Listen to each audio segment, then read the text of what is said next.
So mga ka-tracker, ito na isa nating unit. Ayan. Napalitan na natin siya ng body. Ayan.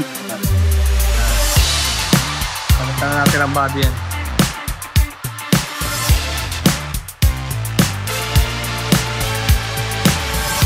Palitan na natin ang body.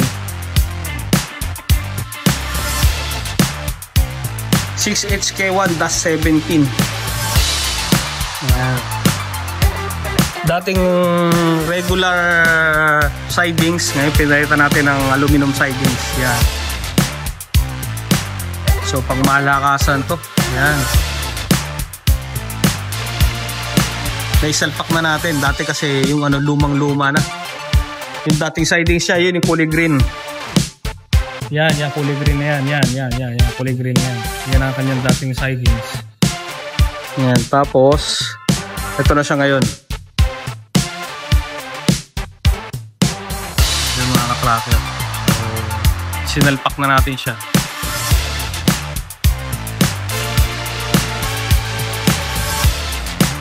Galing to sa ibang forward. Ayan. Sa ibang forward.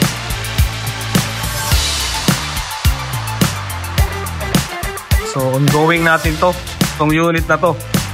Ayan.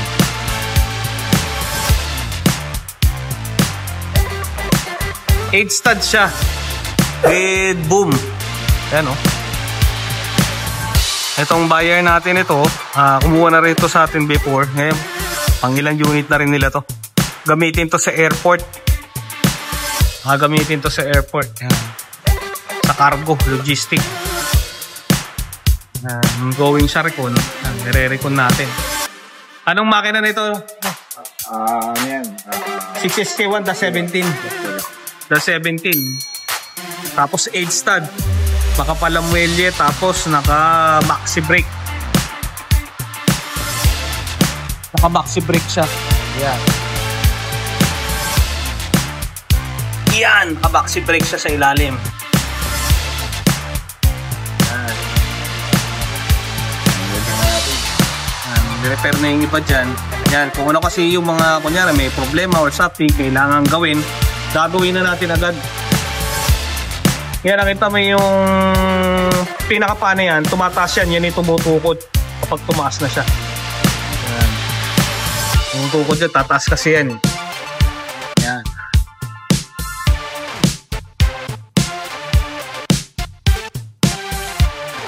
So, inumpisa na natin to.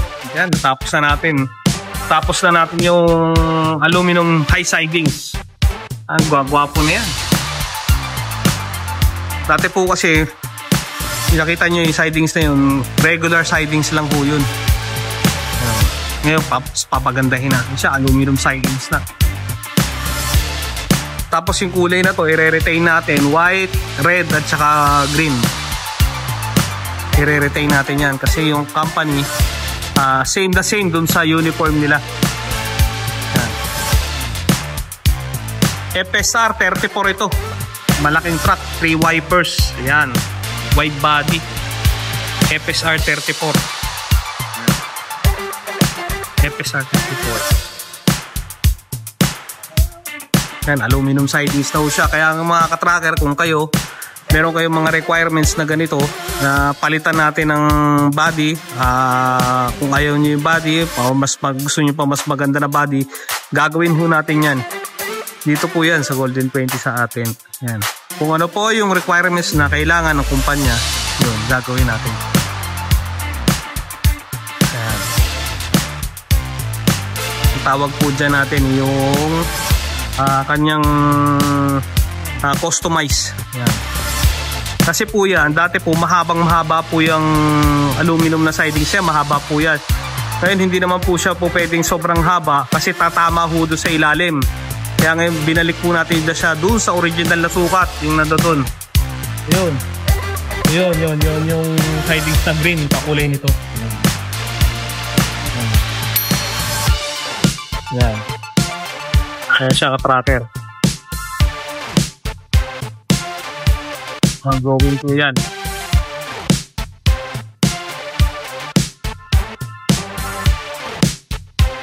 Ito rin po. Ito, itong unit na to, customize po natin ito. Drop side cargo. Ngayon, pina-customize itong may-ari.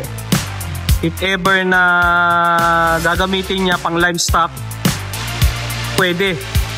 Kaya sa loob ng cargo, nilagyan natin siya ng stake body. Itong stake body dito, detachable to. Kapag hindi niya na gagamitin, po pwede niya pong tanggalin.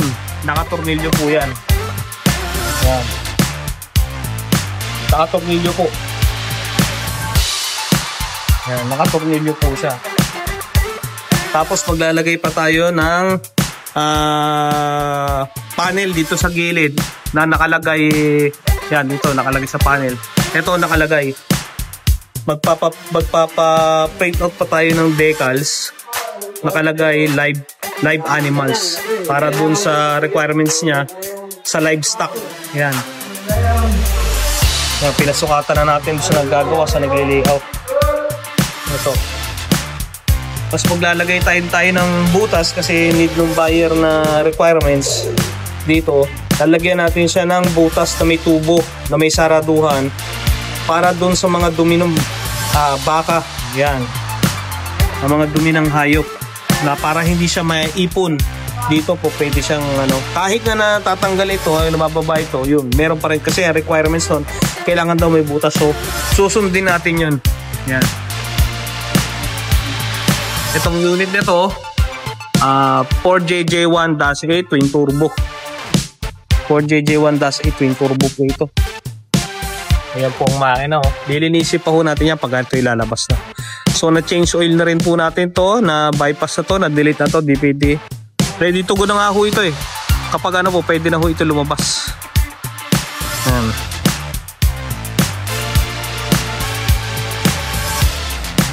Tignan nyo naman po ang gawa natin ng pagkaya dito stake body. Kung sino po yung mga gusto magpapagawa po ng stake body, dito lang po yan sa atin. Ayan. Tawag lang po kayo kung sino po yung gusto magpa-customize. Yan, katulad po nito, nilagyan po natin siya ng tabla. Yan. Nilagyan po natin siya ng tabla para dyan po maglalakad yung baka. At saka mga kalabaw or kung ano man. Yan. Kabayo. Yan.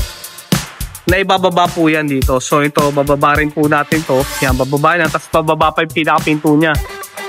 So, kasi usually yung iba, kapag ganyan, naglalagay pa ng kahoy dito sa atin, yung mismong pinto na, kinustomize natin siya, doon na rin siya tutulay. Papasok doon sa loob. Yan. Ganito po ang mga gawa natin, mga ka-tracker. Yan. Tuloy-tuloy po tayo dito, ongoing sa mga production. Customize, depends sa need ng buyer. Yan. Dahil susundin po natin sila kung ano po yung kanilang gusto. Yan po. Yun lang mga ka-tracker. Kung sino pong gusto magano, tawag lang po kayo dito sa atin. Gagawin po natin yan. Yan. Yan po. Tapos meron pa tayong isa dito. Tatlong unit. Yan. Lalabas na to. Yan. Lalabas na.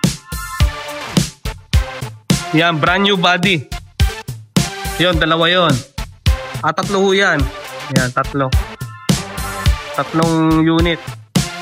Dati na rin ho sila nakabili. Pang-anim na po yan. Ito, M6, M5, M4. Nandun po sa kabila. 4 pull out na rin po ito. Yan, mga unit na yan. Brand new body po yan. Nakita nyo, may sticker pa. So, tatanggalin pa natin yung sticker na yan. Customize po yan. Bali po ang haba po niyan, 19. Yan.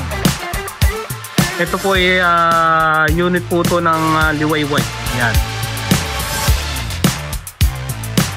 M1, M2, M3, M4, M5, M6. Yun na po yun, M6. Yan po yung M6. Yan po. Pang-anim na po yan.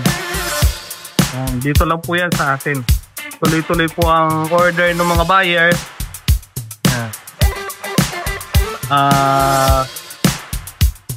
Kailangan pa nila ito, bigyan sila natin ng truck. Yun lang mga ka-tracker. God bless po sa inyong lahat. Thank you po sa tiwala at sa suporta sa YouTube.